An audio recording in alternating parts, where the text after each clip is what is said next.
If you went home today and tortured your pet, this is my dog Halo, or your cat, you would be rightfully guilty of a crime. But when the government does it, they get rewarded with over 15 billion of your taxpayer dollars.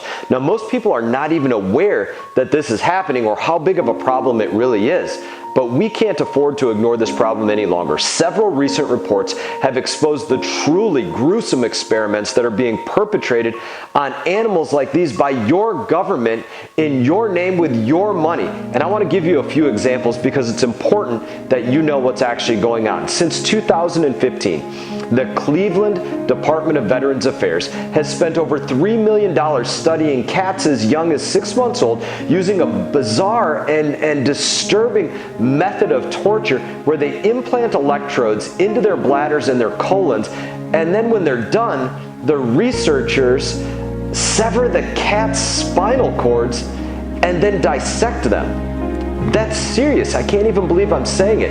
Meanwhile, at the Richmond VA, over 100 dogs were locked in cages, left to die after researchers sliced them open to induce heart attacks to study cardiac arrest. Taxpayers paid for that as well, contributing nearly $500,000. That pales in comparison to the nearly $100 million, you heard that right, that we've sent to the National Institute of Health since 2007 to study monkeys, which in reality has meant chaining them by their necks inside tiny cages and then tormenting them with fake snakes and fake spiders just to observe their reactions.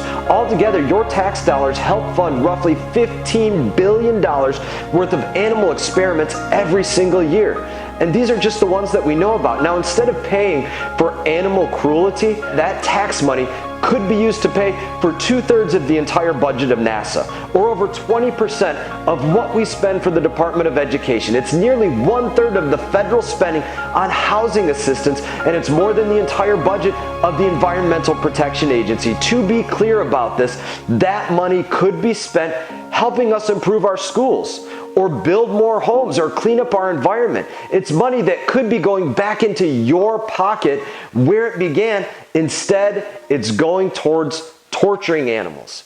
Now, I'm fighting to stop this massive waste of taxpayer dollars and this abuse of animals. I care about it very personally. Last year, thanks in part to a bill that I co-sponsored called the Kitten Act, the U.S. Department of Agriculture, they announced that they would no longer be using cats as part of any research. Even better, the remaining kittens at the USDA, they were adopted out to loving homes, and I even got to meet one of them in my office. But there are still far too many government agencies that continue to conduct unnecessary and painful experiments on other animals. The VA, for example, uses millions of dollars on experiments like drilling into the skulls of dogs like mine or collapsing their lungs. Now, I'm a veteran with no legs, and the VA is doing this research supposedly in the attempt to help people like me. But when I was recovering from my injuries, I wasn't helped by inflicting pain on innocent animals. I was helped by healthy and caring dogs who play a crucial role in helping veterans recover from the toils of war. I don't want any more of these dogs to be tortured allegedly on my behalf. Because of the spotlight that we've shown on this issue, the spending bills signed into law last December by President Trump require the VA to phase out their animal experiments within the next 5 years. But that's 5 years too many. We need to work harder than that. These cruel and these unnecessary tests, they need to stop right now. And I've made it my mission here in Congress to make sure that taxpayers are not forced to fund them ever again. If you want to learn more about this, please visit mask.house.gov/animals. Come here, you. We're not going to hurt these animals any longer.